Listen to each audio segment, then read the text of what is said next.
All right, good evening, everyone, and welcome back to this recessed budget meeting. I'll call us back to order at 2 p.m. On this, the 26th of November.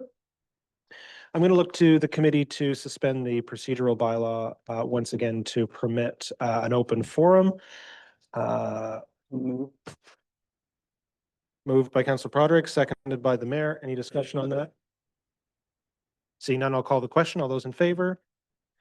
Motion is carried. We're going to put that at the top of our agenda. So we'll now turn to open forum, and I have a Mr. Keith Lalonde to speak. Good afternoon. Just please make sure the mic is on, say your name and your address, and then carry on with your information. Hello. Okay. Good afternoon, Mayor, Deputy Mayor, Council members. My name is Keith Lalonde, and I'm a resident and property owner in the Village of Bath. I'm here today during this critical budget amendment period to formally address Council on a petition submitted to the clerk earlier this week against the proposed 2026 property tax increase. I hold in my hand the final collection of signatures gathered from concerned residents, and I'll be submitting these pages to the clerk immediately following this address. The community understands the pressures of inflation and infrastructure, but the method being used to levy the increase is fundamentally flawed in the township of Loyalist. We have a massive range of property values. From one area of the township to the other, houses range in price 2, 3, 4 times the amounts. This means that relying on a simple flat rate percentage increase is inherently unfair. A percentage increase only works in areas where property values are closely cluttered.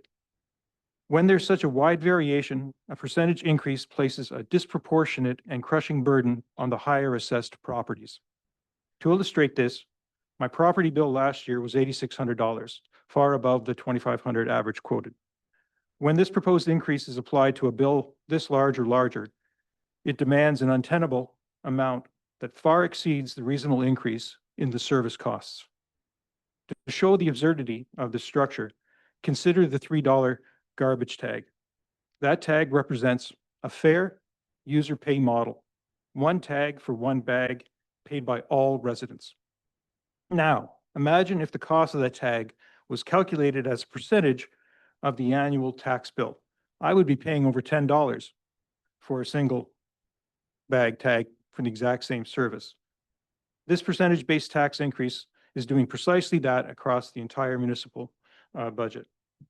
Council, we are concerned that the current budget places the heaviest financial weight on these properties, demanding an ever-increasing contributions without corresponding proportional services. This is not just a budget issue. It is an issue of equity, fairness, and responsible taxation.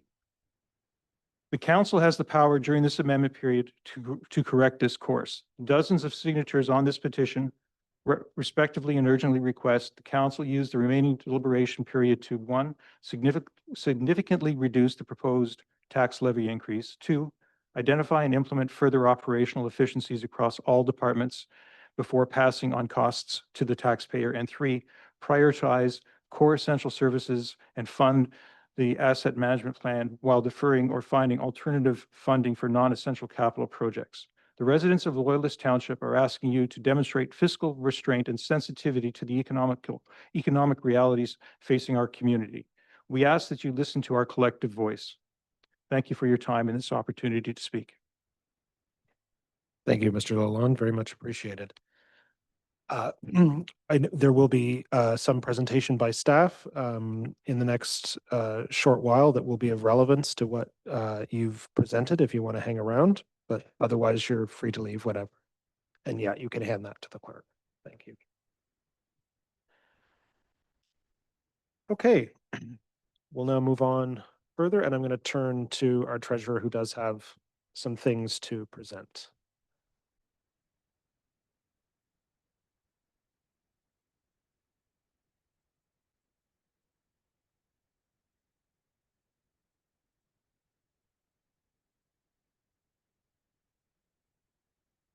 Here again to talk about some changes that we're proposing to the budget for day two, but I wanted to start off by doing a little bit of a recap of day one, just to kind of reset the stage for where we're at.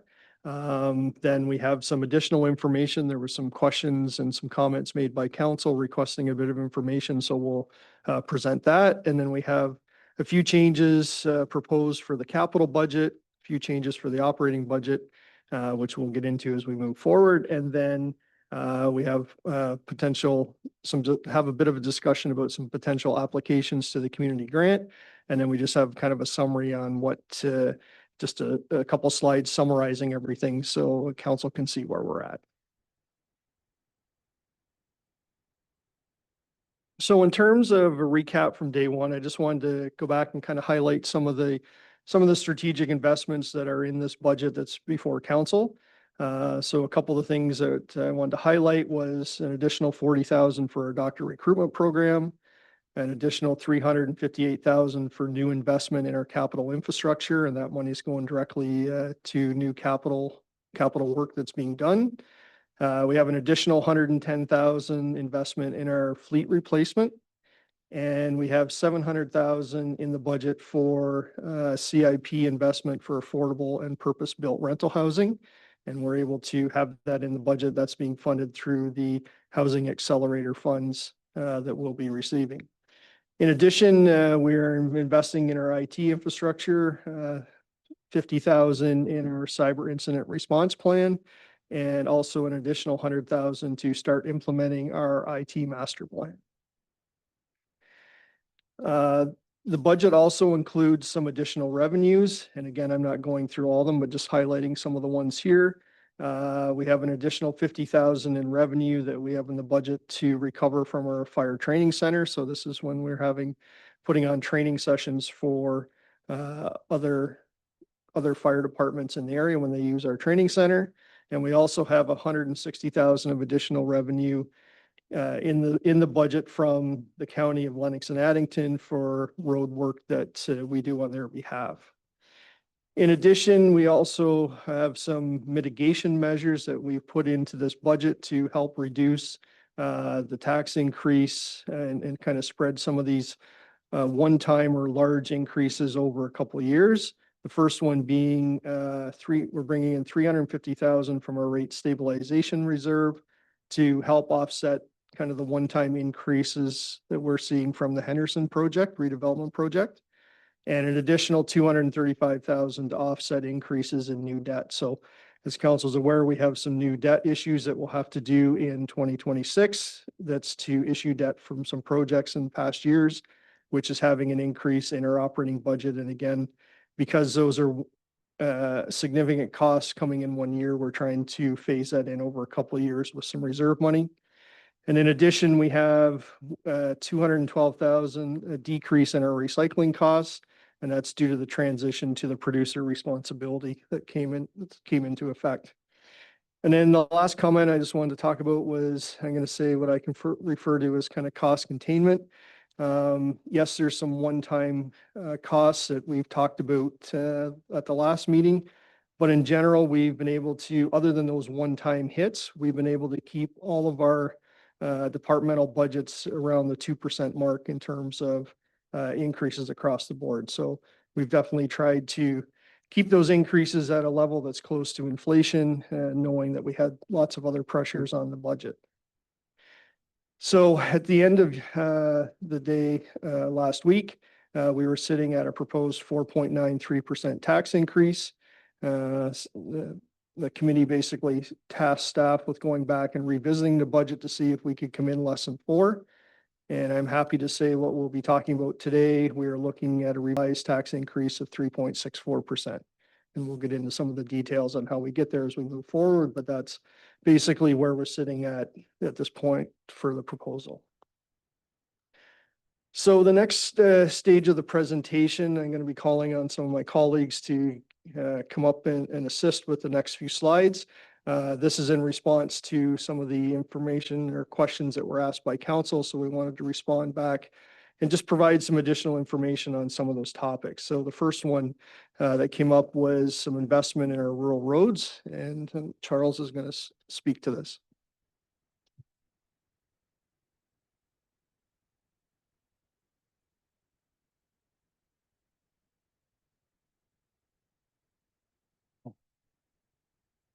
Good afternoon. Just to recap on what the plan is for 2026 for rural road improvements, or sorry, rural road investments under the kind of the new program that I've proposed, the rural road and the rural road repair plan. The focus is going to be on Ham Road, Doyle Road, Lucas Road, McConnell Road, and Irish Road, and the type of work that we are looking at are the repair of 4 subgrade spots. It's not going to be the entire road. It's going to be just isolated spots that we know are soft, whether it be a frost boil or just poor material. Where we can, we're going to widen and try and achieve a more appropriate platform width, potentially for future road surface improvement,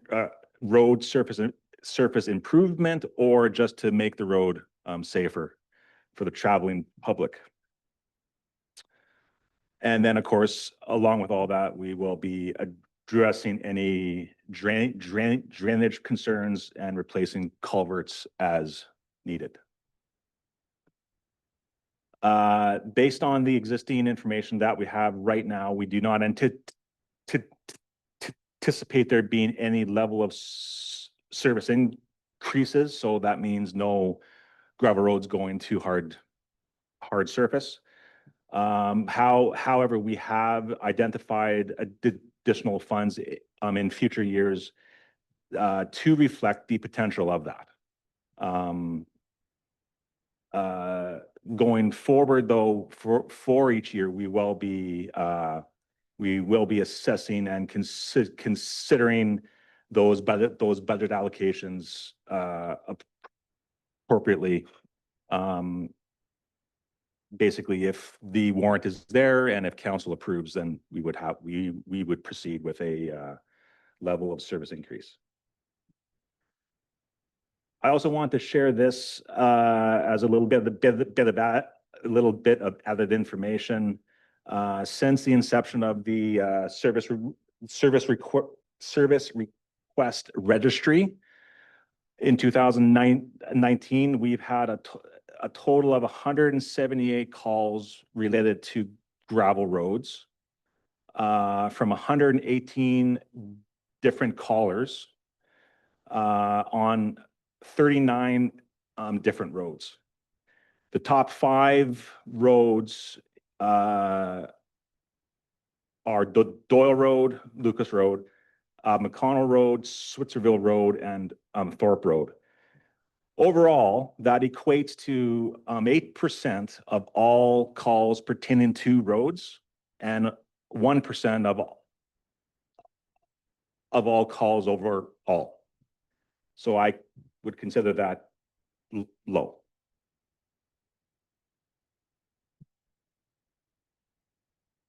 Next slide, please. An update for the pending new municipal road preservation and improvement policy. As you all know, I did present a draft policy earlier this year. What came of that was the AADT threshold being dropped from 400 to 300.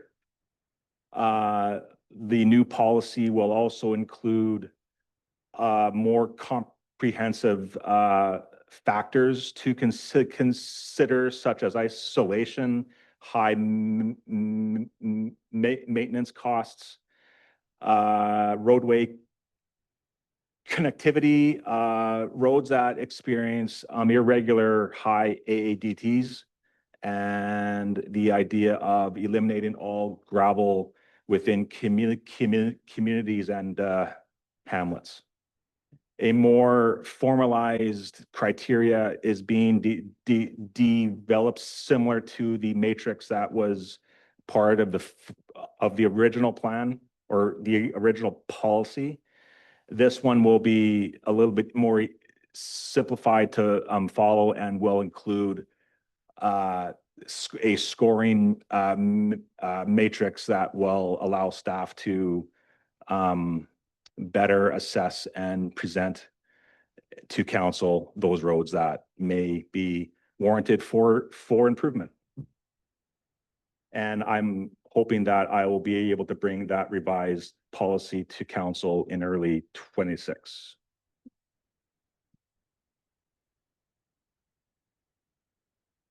To Sorry, Charles. Mr. Chair, I was going to say, maybe if there's any Yeah. questions on that before we Oh, move on. you- sorry. You beat me to the punch. I was going to ask if the committee had any questions on the rural road improvement plan. Particular, yep, Councillor Willis. Through the chair, and thank you for that information. When you talked about this year, council changed the AADT threshold, is our current township threshold better than the provincial threshold? So the provincial threshold is very vague, and it basically says that on any road with an AADT of between 1,000 and 400 AADT, sorry, no, I lied. Any roadway that has an AADT of under 400 could be maintained as a gravel or a surface treated road. So they don't really give you clear guidelines there. It's kind of open to the expectation and the internal policies that the municipalities work with. Mr. Mayor.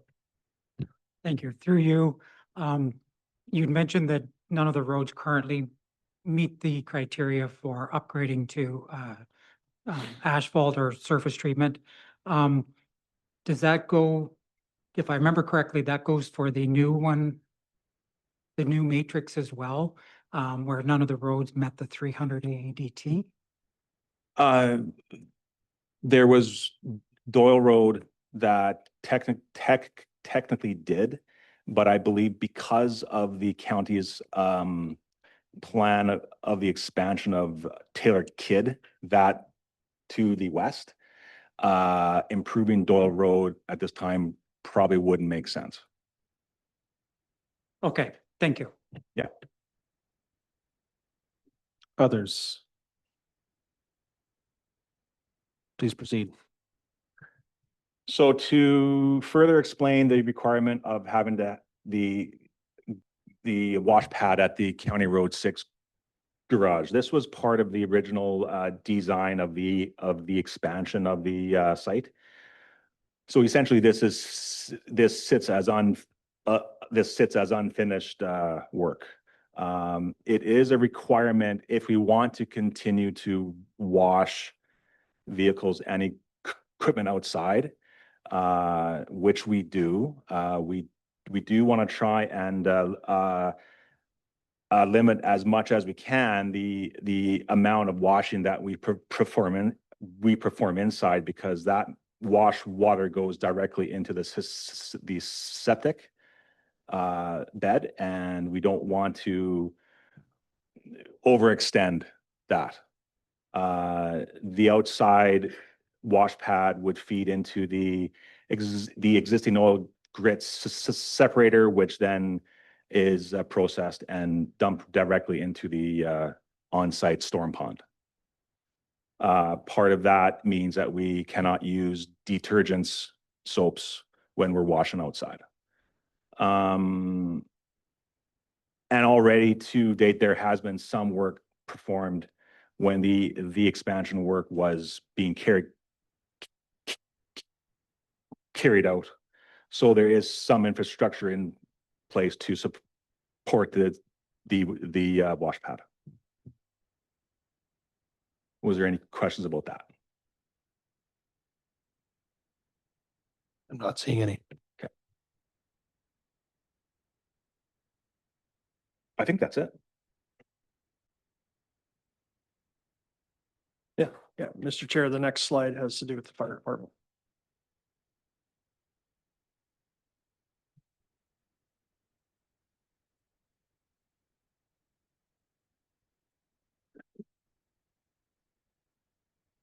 Go ahead, Chief.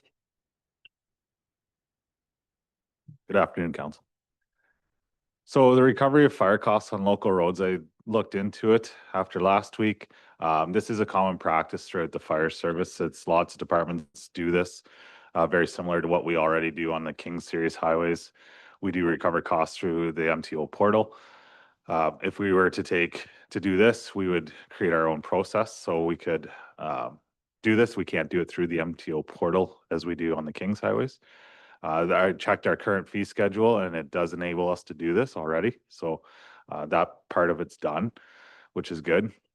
So realistically, the next step, we need to just create a tracking and administrative process to do it, to capture the information we need to capture on scene, which we already capture for the King's highways. So that's an easy part. And then just invoicing process through our administrative assistant to pull that part off. So realistically, it's something we can introduce in 2026 fairly easily, create some policy around it and start doing that internally.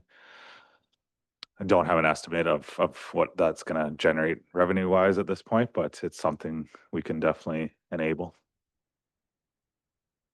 Thank you, Chief. I'll turn to the committee for questions. Councilor Broderick. Thank you, Mr. Chair. Just a general question, Chief. In a case of, let's just say, a residential situation where we're trying to recover costs, is that usually borne by the insurance company, I assume? Okay, thanks. Yeah, that's correct. Others? Seeing none, you can move on. Thank you. Thank you, Chief.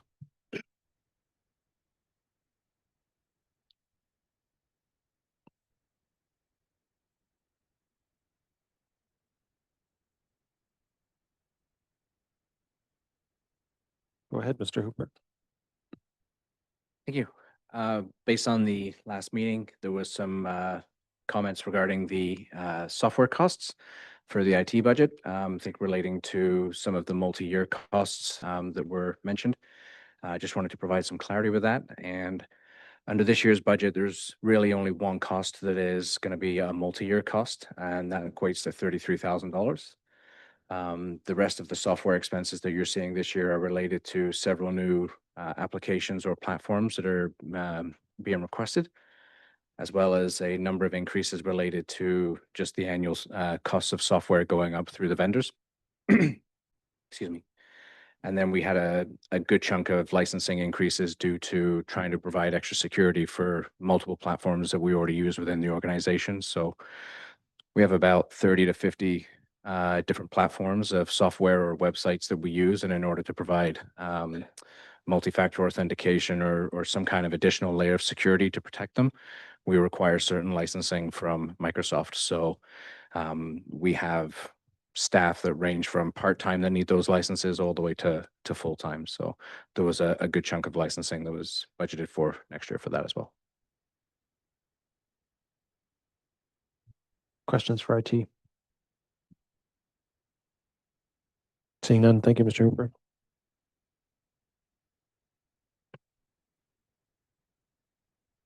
Thank you. So if there's no more general questions, we can move into what we're proposing for changes for the capital budget.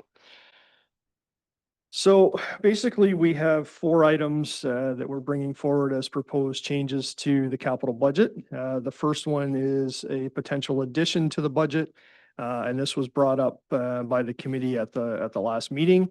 And this is to basically add in the design work for 2 new lit tennis courts, and the premise would be this would be funded through our Parkland Reserve.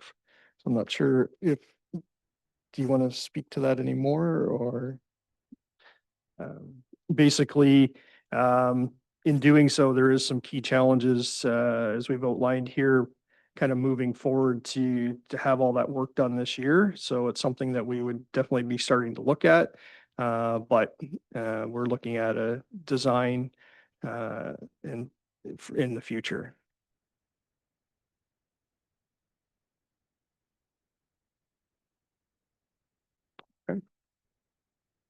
The second item so the next two items we're looking at basically removing from the 26 capital budget and deferring those to 2027. And the first one is the 20,000 we had in the budget for security cameras across the organization. It's my understanding that due to some pricing that we had in 2025, we were able to do a number of the 2026 cameras within that budget. And so we can defer this out to 2027 when we would need to do additional camera work.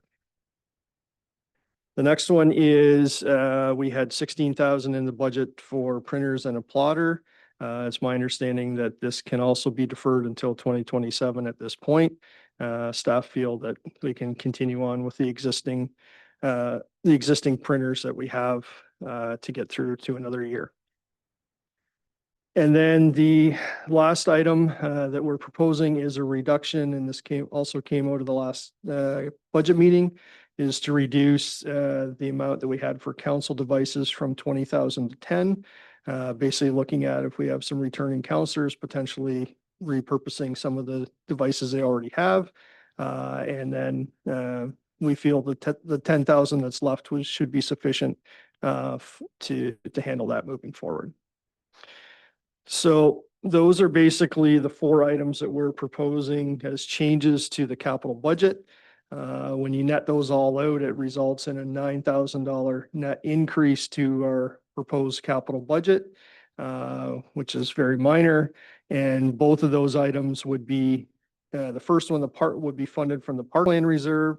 And the three items that we talked about would basically be a reduction in the use of our capital reserve. So that money would stay in that reserve and we'd have it for additional projects moving forward in future years.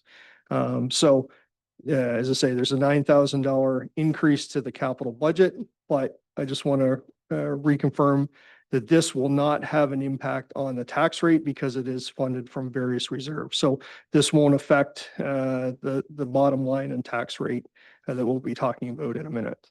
And then I'll just stop there and pause to see if there's any questions. Questions on the capital? Councillor Willis? Thank you, through the chair. If you could go back to the slide about the tennis courts and walk us through that. There was a lot of information there. Because you're saying that we don't own the land where the tennis courts would be sited.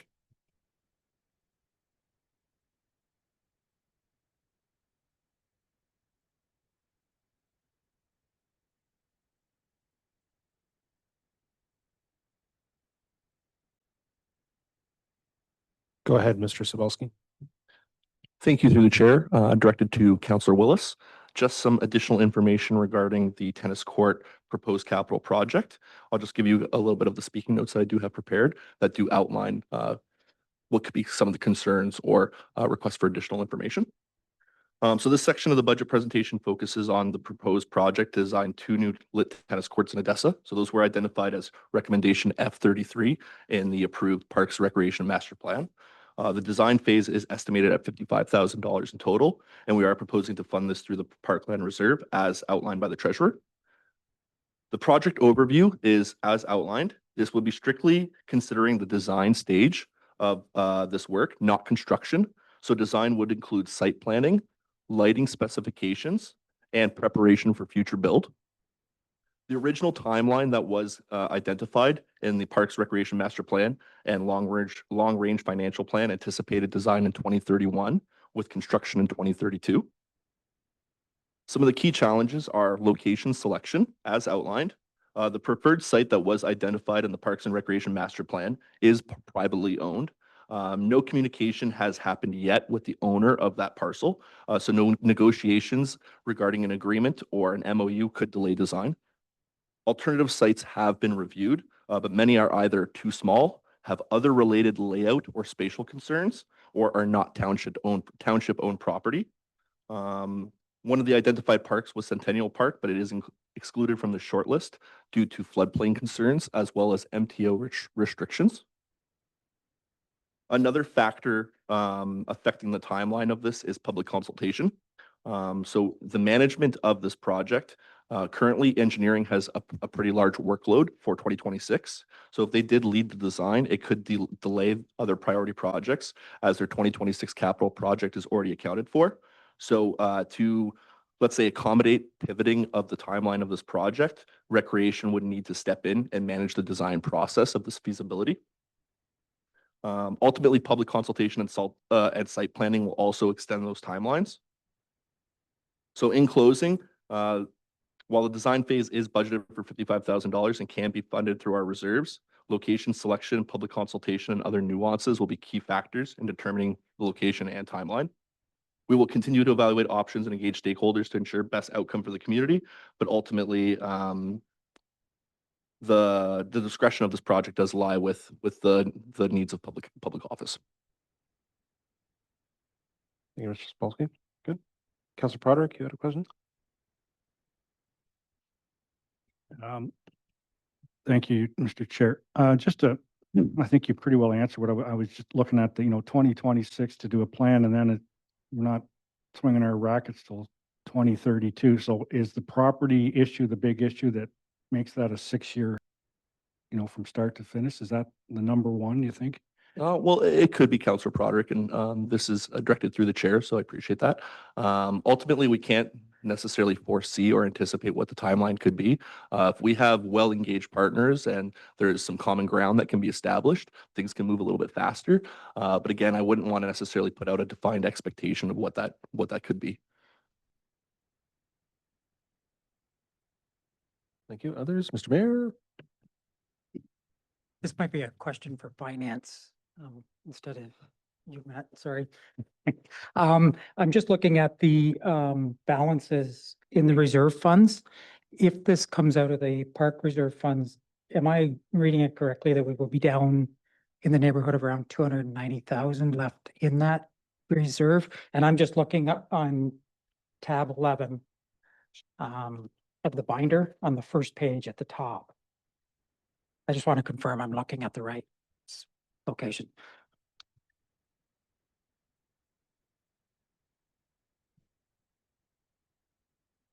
Through the chair to the mayor, yes, you're correct. There's about, we're projecting before this change about right around 350 in that reserve. So there'd be just under 300 if this was approved.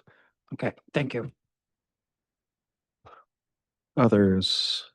Looking on screen. Okay. Thank you, Mr. Spolsky. Thank you, Chair.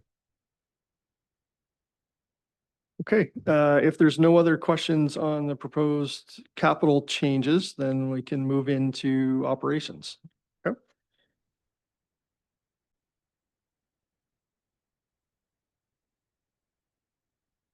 So we basically have four items that we are proposing for potential changes to the operating budget. And I'm pleased to say that all of them have to do with additional revenue and revenue generating opportunities, and not resulting in, I'm going to say, cuts to service level.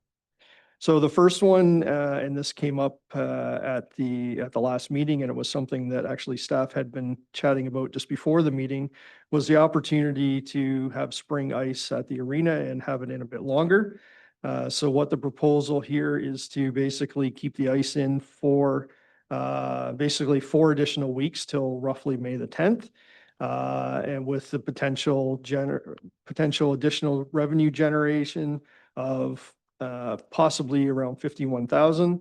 There would be some additional operating costs, of course, for hydro, water, sewer, that sort of thing. The nice part about this is that we don't feel that there's any additional staff requirements to do this. So we're basically looking at the potential of additional net revenue anywhere between 16 and 30,000 or 32,000, depending on how much ice we're able to sell. Now, it's my understanding that we have had some discussions with some of our user groups and have had a fairly positive response to that. What we're proposing here is to basically add an additional 20,000 of additional net revenue from this opportunity. Hopefully, we will get more than that based on what we see. But also, we were trying to be conservative with the estimate, so I'd rather have 25,000 or 30 and only budgeted 20 rather than the other way around. Do we want to take questions individually or? Sure, I can do that. Yep, Councilor Potter. Through Mr. Chair, just, I don't know if this is a question for you or for Mr. Sobolski, but your numbers, are they based on a certain amount of ice time being used, like a 9 to 5, or I'm just curious, what do you base it on?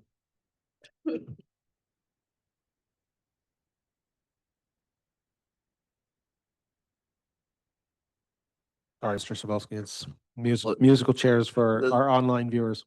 That's okay, Deputy, no worries. Through the chair, directed to Councilor Potter regarding the question.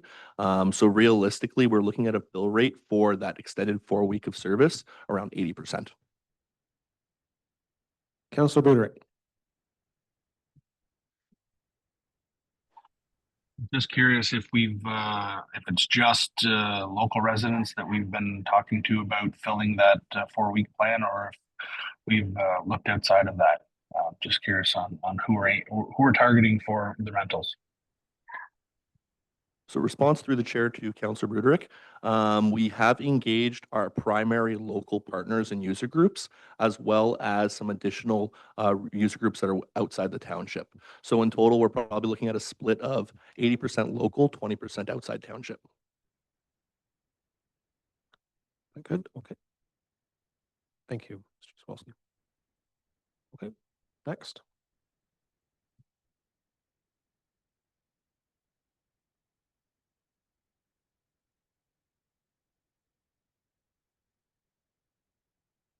Sorry. The next item we're proposing is to add in an additional 10,000 of revenue for recoveries from grants for summer students.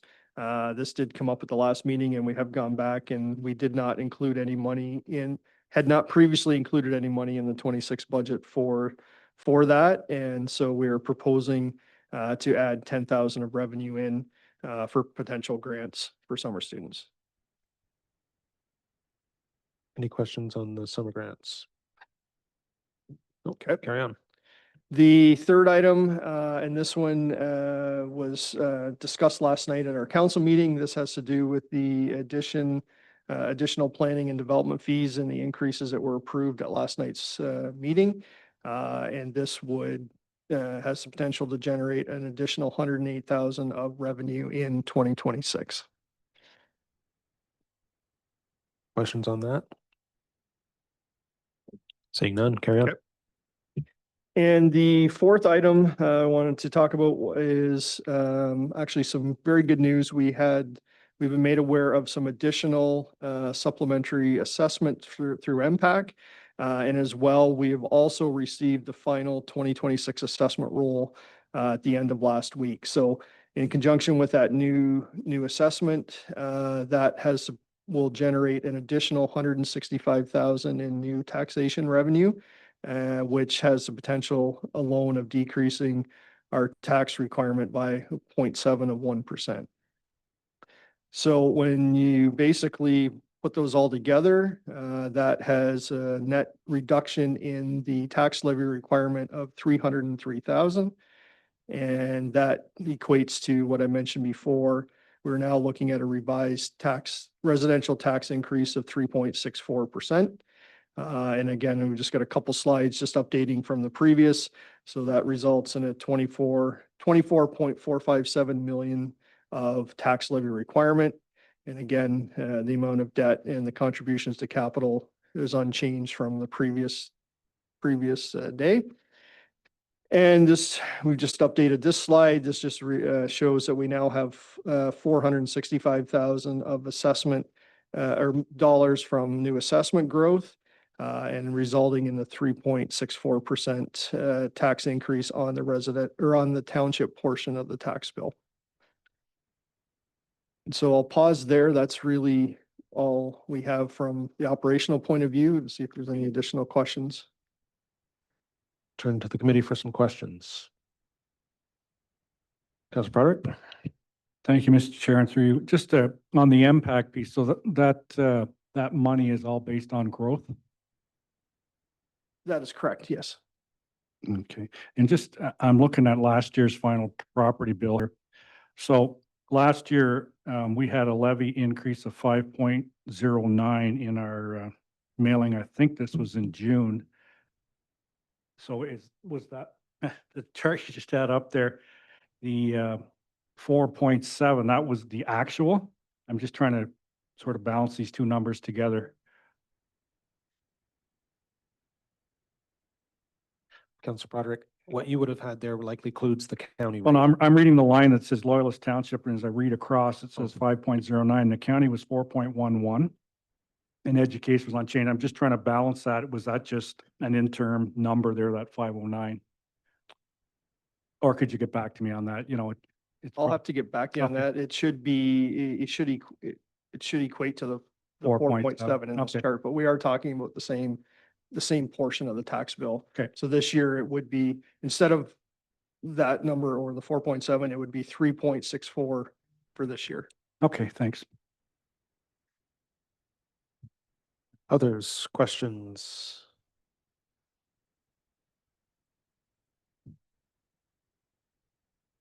No. All right.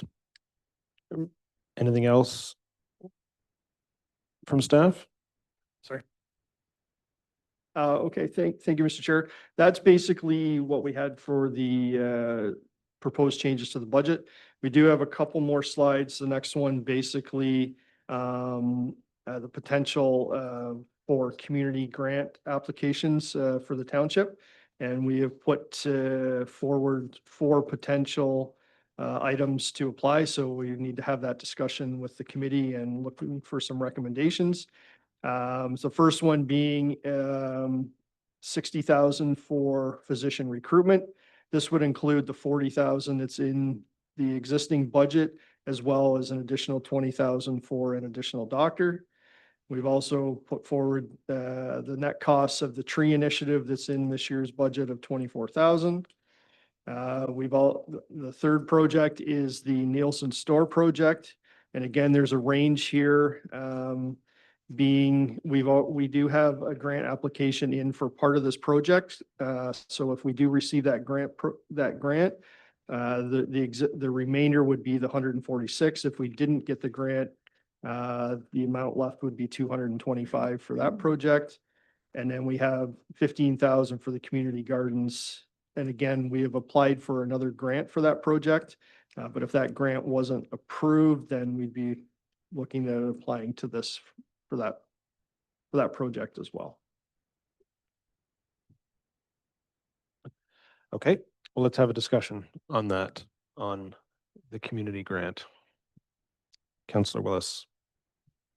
So the policy has caps of $100,000 for capital and $10,000 for programs. So how are you proposing that we would get around that policy?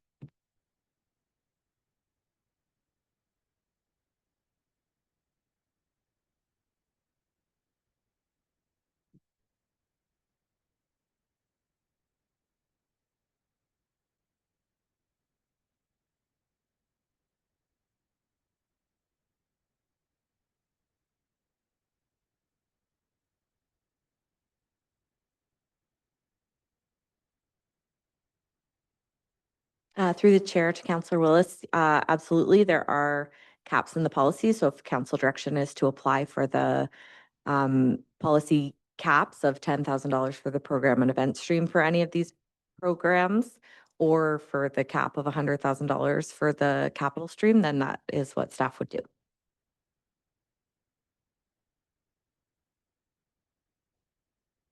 Others? Councillor Broderick, yep. It's not really a question, it's more a comment, and I don't know if we're looking to sort of look at but certainly the number one item that I hear that is, as you've always said, is not really our responsibility, it's physician recruitment, and it's not getting any better out there, and I think that's, you know, that's would be the top on my list of all those items.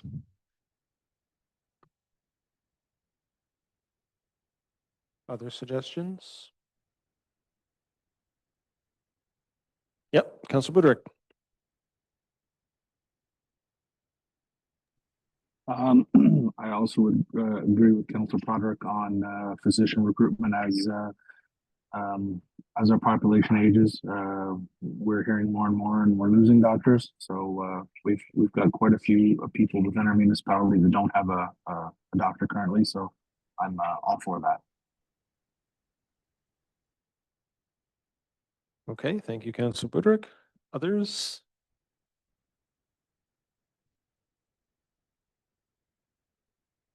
Thinking, Mr. Mayor?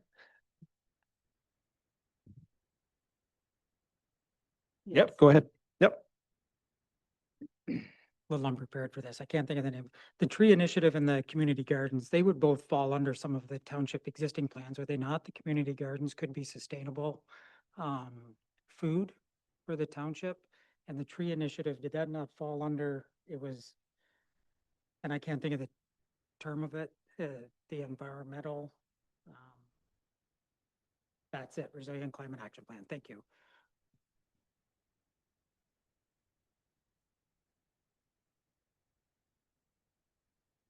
Through the chair, yes, that's correct.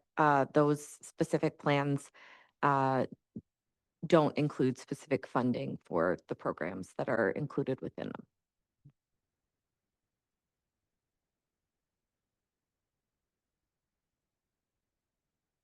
Yes, thank you. I wasn't looking for the specific funding. It was more that the work that would be performed would be what would be covered through those plans as action items. Thank you.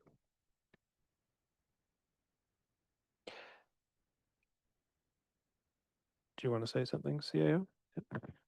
Certainly just to acknowledge that I believe everything except for the extra 20 for another physician are included in the current budgets.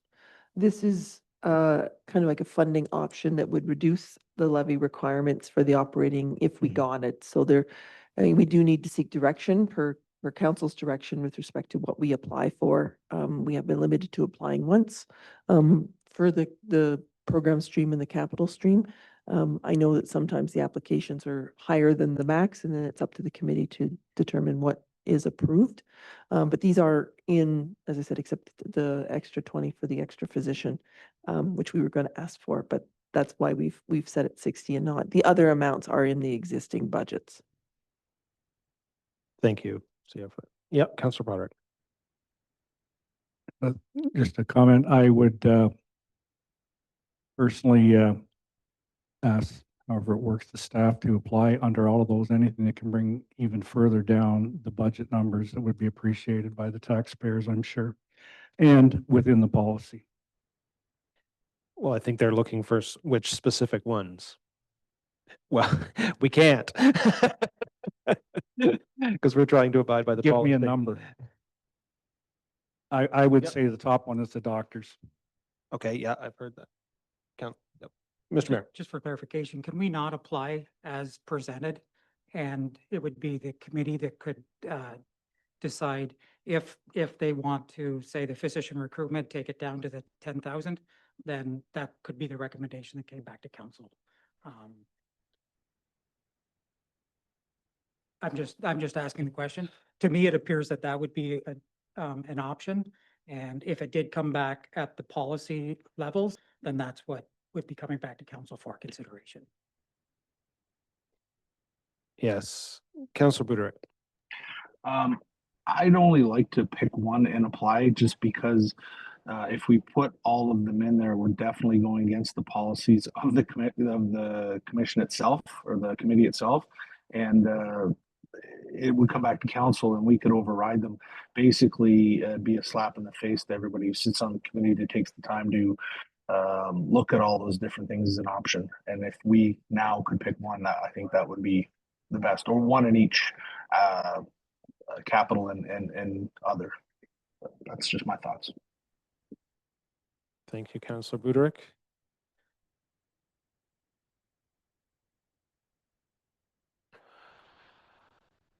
Okay. So can you put the list back? Okay, everybody take a look at the motion, because this is the motion that we'll need to move. So let's get to the first part of the motion, which is the program and event stream. what program, what do we want to put in there, and then to what amount? Madam Clerk. Thank you, Mr. Chair. I do have a motion ready for the 4 items that staff are recommending to apply for the community grant program, and the committee could amend that motion as it pleases to either remove or add more items. Okay, do you want to put that on screen then?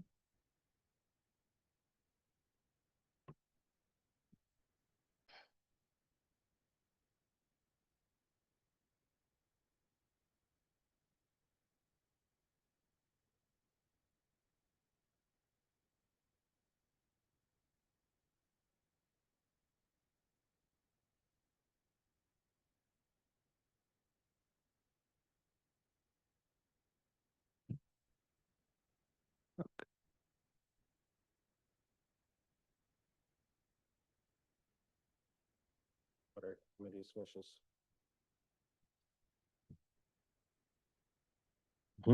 Well, that is it. I would move that, disappeared on me.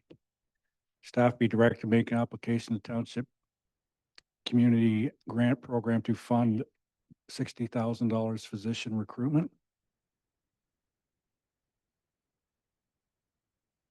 Okay. Just that?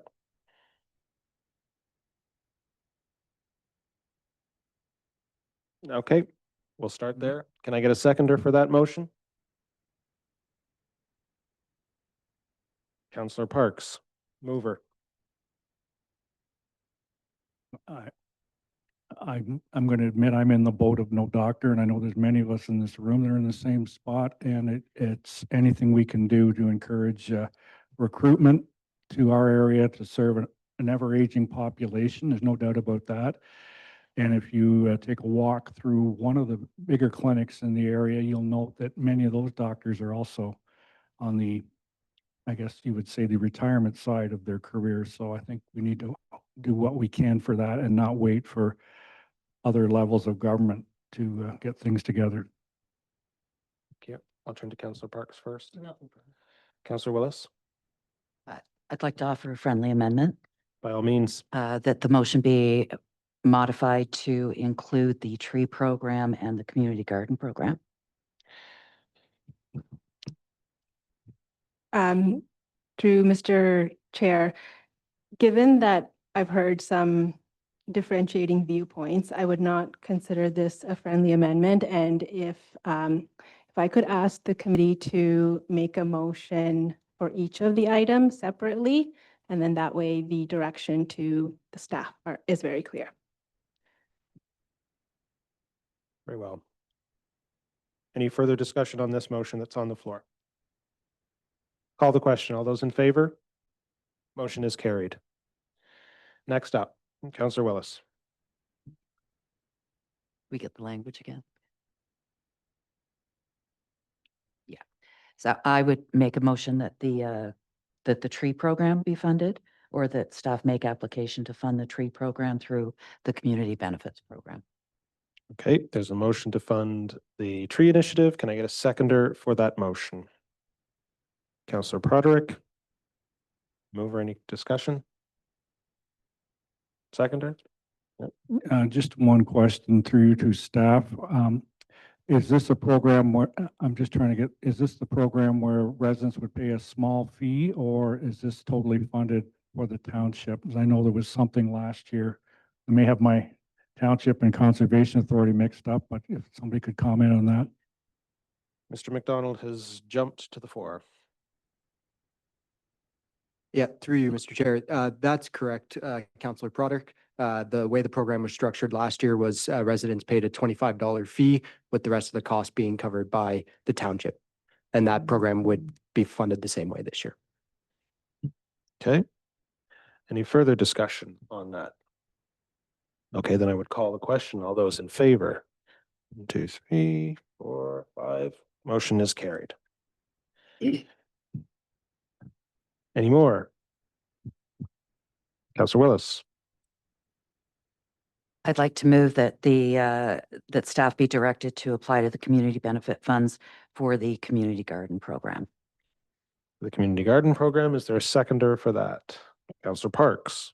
Any discussion, mover? Seconder? Anyone else? Call the question on that. All those in favor? 1, 2, 3, 4, 5, 6. Unanimous, that carries.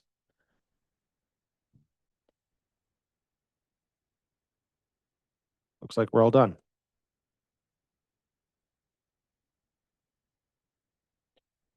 I think we're done. Okay. I'm turning to staff now.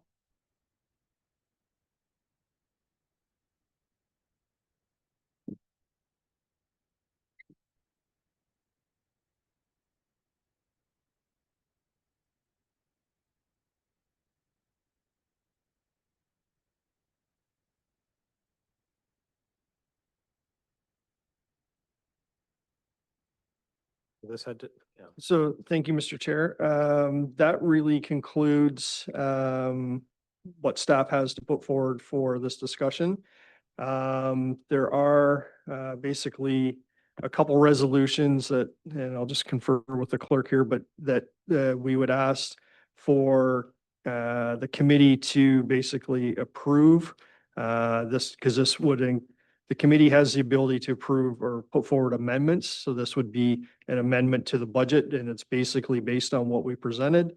Other than number 3 would not include the Nielsen store, as we had this prepared before today. So it would be this resolution as an amendment to the budget. It would be everything except the 3rd bullet in number 3.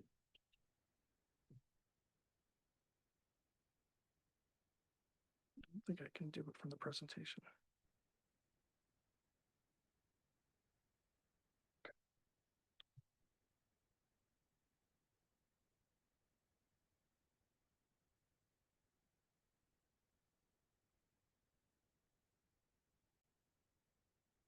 I'm going to call a 5-minute recess for everybody to take a little break. And when we reconvene, we'll get on with the rest of the business to ratifying this. Okay?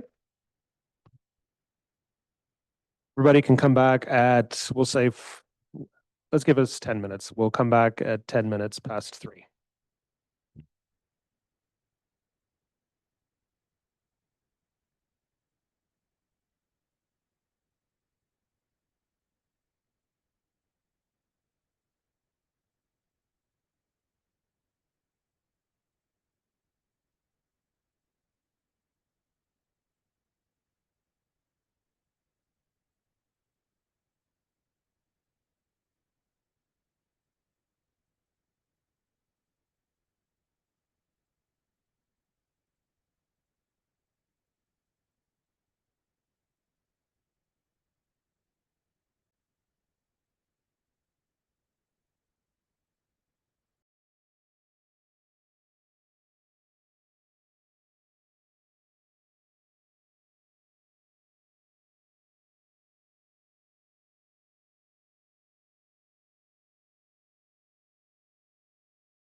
We're live. Excellent. Thank you, Madam Clerk. Okay. Thank you, everyone, for that recess. I will turn over to the Director of Finance and our Treasurer to take us through the resolutions that we need to address. Thank you, Mr. Chair. So the resolution in front of you, we're looking to have moved by the committee is sitting as committee of the whole, as these are actual amendments to the original budget that was proposed. So again, the capital items, the 55,000 for the tennis courts from the Parkland Reserve, the changes to the security cameras, the printers, and the council devices for the capital. And then the operating is the additional revenue for the spring ice, the grant for the summer students, the planning and development fees, and the change in the taxation revenue. Okay, so we'll take those as two separate motions. Can I have someone move the first motion and read it, please? Councillor Broderick. See it. Thank you, Mr. Chair. I would move that the draft 2026 capital budget be amended as follows. Add 55,000 to the design of two new lit tennis courts to be funded from the Parkland Reserve. Remove $20,000 for the replacement of security cameras. Remove $16,000 for the purchase of printers and plotters, and remove $10,000 for council devices. So moved. Can I get a seconder for that? Councillor Willis. Any discussion on that motion before us? Councillor Broderick? I would just thank Councillor Ennis for moving this the other day, and I think it's a good approach to the youth in our community. Thank you, sir. Seconder? No. Anyone else? Call the question. All those in favor? That motion carries. Can I get a mover for the second motion, please, and to be read? Councillor Willis. I move that the draft 2026 operating budget be amended as follows. Add $20,000 in revenue granted from the spring ice extension. Add $10,000 in revenue to offset grants received for summer students. Add $108,000 in revenue due to changes to the planning development fees. And add $165,000 in revenue and taxation revenue. So moved. Can I get a seconder for that? Councillor Buderick. Any discussion? Seeing none, I'll call the question. All those in favor? Motion is carried. Thank you.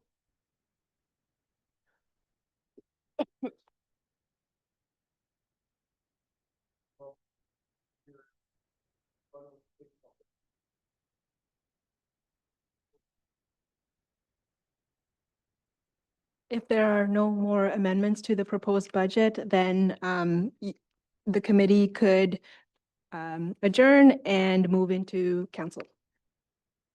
Councillor Willis. Question for staff before we go back.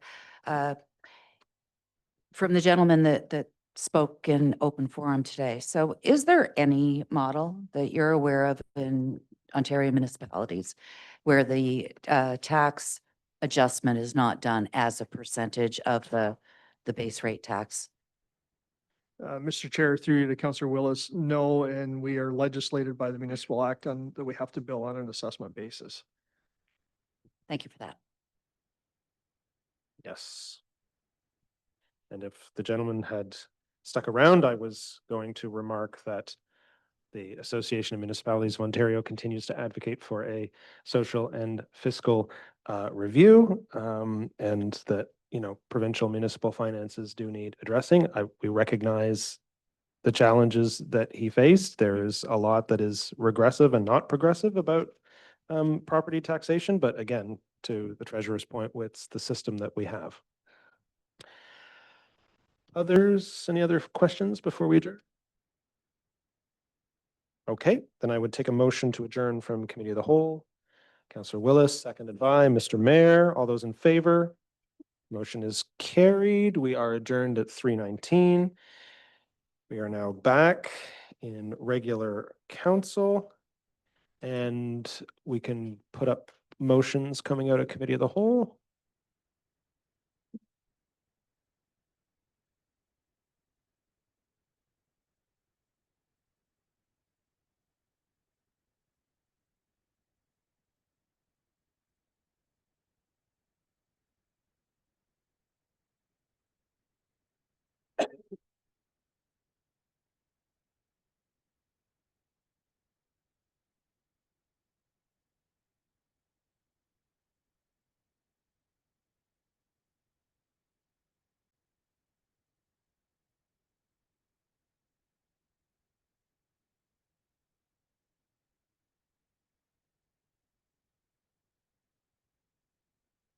Thank you, Mr. Chair. So basically, these are the amendments that were put forward in committee of the whole that need to be reconfirmed by council.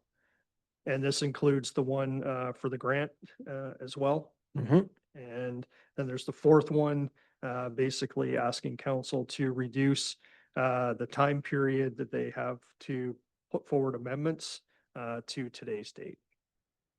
Okay. Madam Clerk, you want all four of those separately? They can. Okay.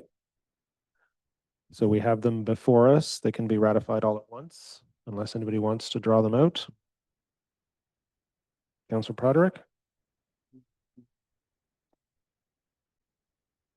I think we can say as presented on the screen. I would move that council adopt the committee of the whole recommendations as listed on the screen in front of me. Items 1 through 4, so moved. Can I get a seconder for that? Councillor Parks, discussion. I would just like to thank everybody in the process. You know, it's never easy, but again, getting down in the budget sense to 3.64 eventually, that's a good thing for the resident. Others? I too would like to echo thanks to staff. I'd also like to thank the mayor. This has been a very difficult budget season with strong mayor powers, and I think our mayor has handled it with grace, but with particular attention to maintaining, well, frankly, the democratic principles that underscore and undergird our municipal system. That's been challenging. There's been a lot of work with staff to help him do that, but his leadership has ultimately ensured that that happens. And I'd like to thank colleagues as well for input into the budget process. And of course, ultimately to staff. I mean, I think what staff have been able to deliver for us in the levy requirement and the increased requirement is pretty amazing under the circumstances that we all find ourselves in 2025 financially. Given what the rates of inflation are, which of course we know that the rates of inflation for the kinds of kinds of services and materials that we have to purchase at municipalities isn't at the 2 point whatever percent that the federal government likes to think that it is. And you know, the fact that you know, across the board our departments have maintained increases at or below inflation is pretty amazing. So again, our thanks from this side of the table to staff, and also my personal thanks to the mayor and to colleagues. Mr. Innes, I would think you had your hand up, did you? No, I'll leave it at the deputy's comments. Thank you. All right, with all of that, I will call the question. All those in favor? Motion is carried unanimously. We have concluded budget for 2026. Nothing but the confirmatory bylaw, Madam Clerk, remains. Mr. Chair, if I can. Oh, yes. I was just going to show, just for the council's information, this is basically what the mayor's directive will look like coming out of this meeting, assuming that he's going to approve. And it's basically follows the process. Basically, it looks very similar to what council would have adopted as a motion when we approved prior year's budget. So I just thought I would share that just so council can see that. It, as I say, it basically follows what we've done in the past. Yes, thank you for that. Okay, can I get someone to move the confirmatory bylaw? Mr. Mayor, you can move that. Seconded by Councillor Willis. All those in favor? Motion is carried, and a motion to adjourn. Councillor Broderick, seconded by Councillor Buderick. All those in favor? Motion is carried. We are